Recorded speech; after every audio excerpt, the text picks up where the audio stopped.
성취할지어다. 아멘. 하나님의 통치라는 제목으로 하나님의 말씀 선포합니다. 오늘 본문의 시편 145편은 다윗 인생의 노년기 때 쓰여진 시이지요. 다윗이 성전 건축을 준비하며 아들 솔로몬과 회중 앞에서 하나님을 송축하던 때의 시대였습니다. 다윗은 시편 145편을 쓸 당시에 다윗의 이 인생의 모든 풍파를 통과한 이 노년의 순간이었죠. 다윗은 목동 시절부터 광야의 도망자, 왕권의 정점, 밧세바 사건과 회개, 압살롬의 반역과 또 망명까지 삶의 모든 산전수전을 다 겪고 난 후에 인생의 끝자락에서 시편 145편을 썼다는 것입니다. 시편 145편에 원수에 대한 탄식이나 구원해달라는 간구가 단 한 구절도 없는 것은 다윗이 이미 인생의 모든 고초를 지나면서 하나님의 신실하심을 완전히 확신한 상태였기 때문입니다. 시편 145편이 쓰여질 당시에 다윗의 노년인데 역대상 29장을 보면 그의 노년의 삶에 대해서 알 수 있습니다. 다윗이 솔로몬에게 왕위를 물려주고 성전 건축을 재료를 바치며 드린 마지막 대예배를 드리는 장면이 나옵니다.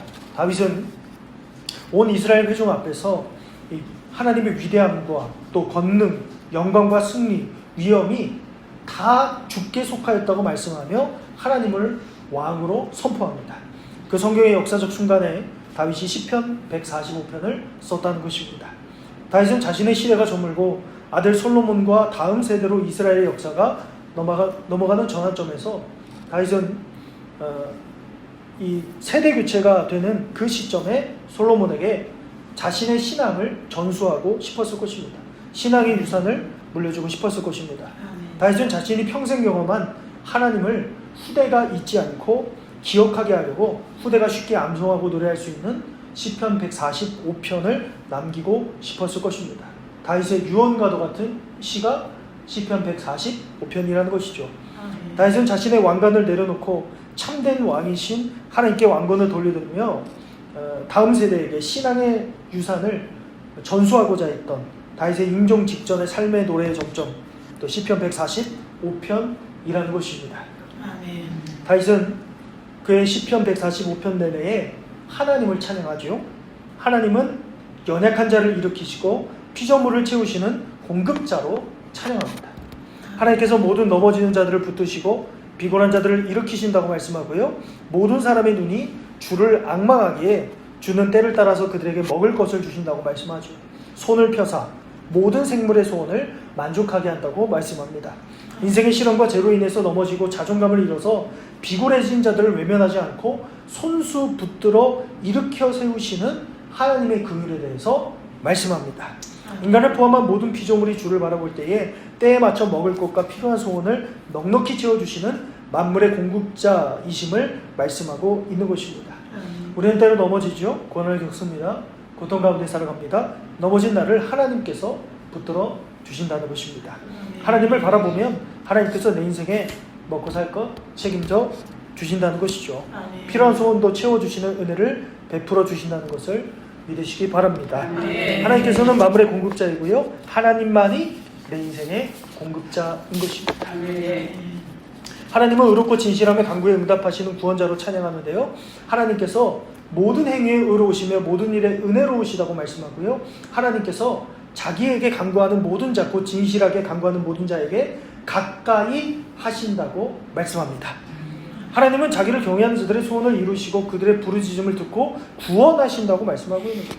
하나님께서 자기를 사랑하는 자들을 다 보호하시고 악인들은 다 멸하신다고 말씀합니다. 아멘. 하나님의 모든 행함은 오차없이 의롭고 은혜롭다고 말씀하는 것이죠. 꾸밈 없이 진실하게 부르짖고 하나님을 경외하며 살아가는 자들에게는 친히 가까이 오셔서 기도에 응답하시고 구원과 보호를 베푸신다고 말씀하는 것입니다. 반면에 공의를 저버리고 불의를 행하는 악인들은 반드시 심판하신다는 신실한 하나님의 통치 원리를 보여주고 있는 것입니다. 하나님을 경외하고 진실하게 간구하면 하나님께서 소원을 이루어 주십니다. 나의 부르짖음 들으십니다. 하나님께서 자기를 사랑하는 자들을 다 보호하십니다. 반면에 악인은 멸망하는 거예요. 하나님을 믿는 우리는 하나님의 보호하심 가운데 살아가죠. 하나님께 부르짖으면 하나님께서 우리의 소원을 이루어 주시는 것입니다. 마지막으로 이 다윗은 하나님의 이름을 영원히 송축하는데요. 다윗은 자신의 입이 하나님의 영예를 말하며 모든 육체가 그의 거룩하신 이름을 영원히 송축하리라고 말씀하고 있어요. 하나님의 돌보심과 구원을 경험한 다윗의 개인의 입술에서 시작된 이 영예의 선포가 이 땅의 모든 육체가 하나님의 거룩하신 이름을 영원히 찬양하리라 이렇게 선포하고 있는 거예요. 다윗 자기 자신뿐만 아니라 모든 만물이 하나님을 찬양할지어다. 아멘. 이렇게 선포합니다.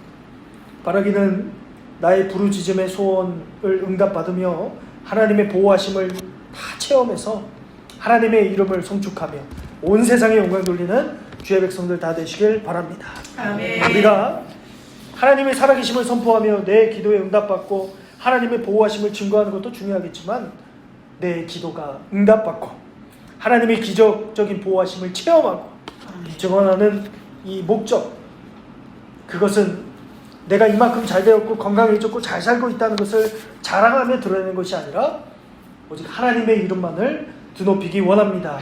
오직 하나님께 영광 돌리기 원합니다. 아멘. 이 고백이 되어야 할 줄로 믿습니다. 아멘. 이번 한 주도 하나님의 통치가 여러분들에게 가득 넘치시길 축복합니다. 아멘. 나의 부르짖음에 하나님께서 응답해 주실 거예요. 믿으시나요? 아멘. 하나님을 사랑하는 우리들의 인생에 하나님의 보호하심이 있을 것입니다. 아멘. 그러나 악인들은 반드시 심판받는다고 성경이 분명히 말씀하고 있어요. 기억하십시오. 악한 자, 악한 인간은 반드시 저주를 받는 거예요. 모든 일들이 안 되는 거예요. 망하는 역사가 일어난다는 사실 기억해야 된다. 여러분, 그래서 걱정하지 않으셔도 돼요. 우리가 이 순간에 기도하면요,